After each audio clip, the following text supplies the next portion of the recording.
The Daily Bread Devotions.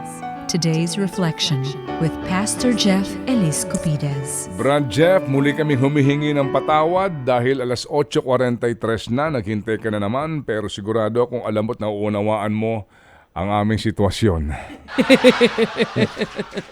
Okay lang. Inagahan ko talaga dahil sabi ni Seth, mapapaaga daw ako ngayon. Napaagang paghihintay mo. Oo, ayos. Since naghintay ka na rin naman, Pastor, ito pa, paghihintayin pa kita ng konti. May additional tayo. May additional tayo para kay Tatay, si Tatay Noel. Si Happy Policeman, 1,000 at si Happy Edian, 500. So, ang total na po ng tatanggapin ng kanilang pamilya ay 10,200 pesos. Yun lang. Sige po. So, ayan. Sige, Pastor, pupwede ka ng magbigay ng magandang balita hanggang alas 10 ng umaga.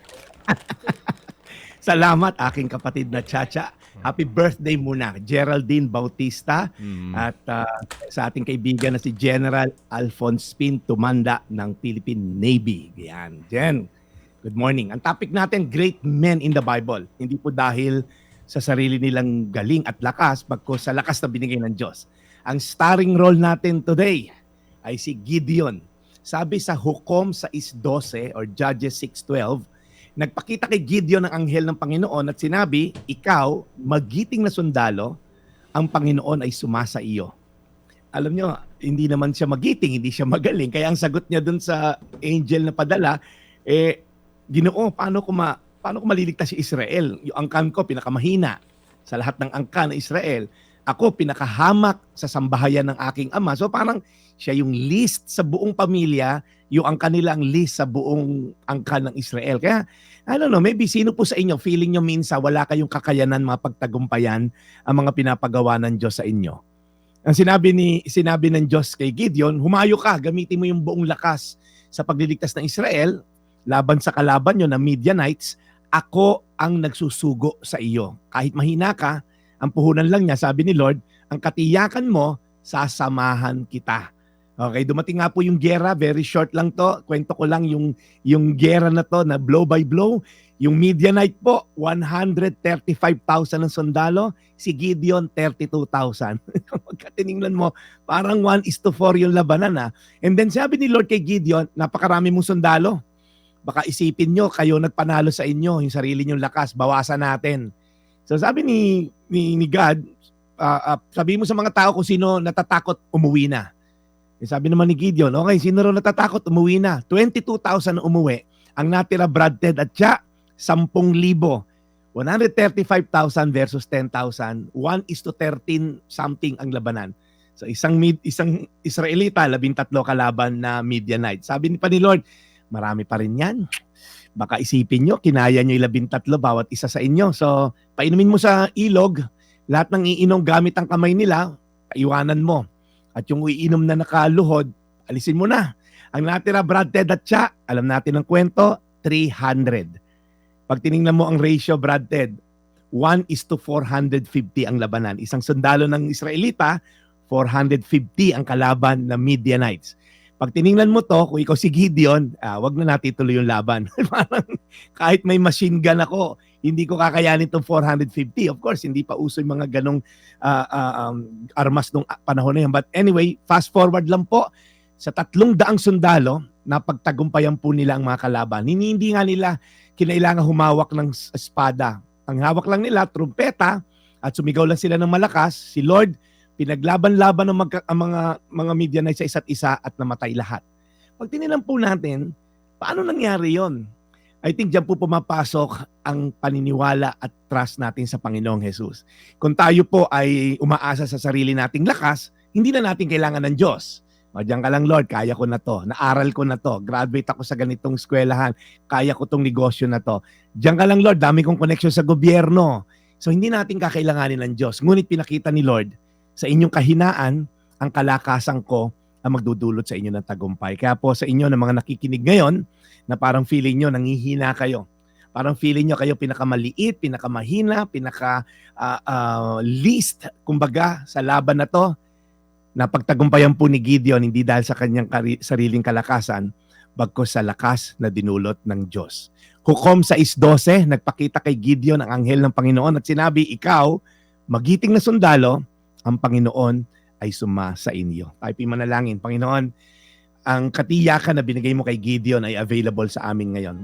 Na ang presensya mo, ang iyong kautusan, Lord God, ang tangi naming gabay upang mapagtagumpayan ang laban ng buhay.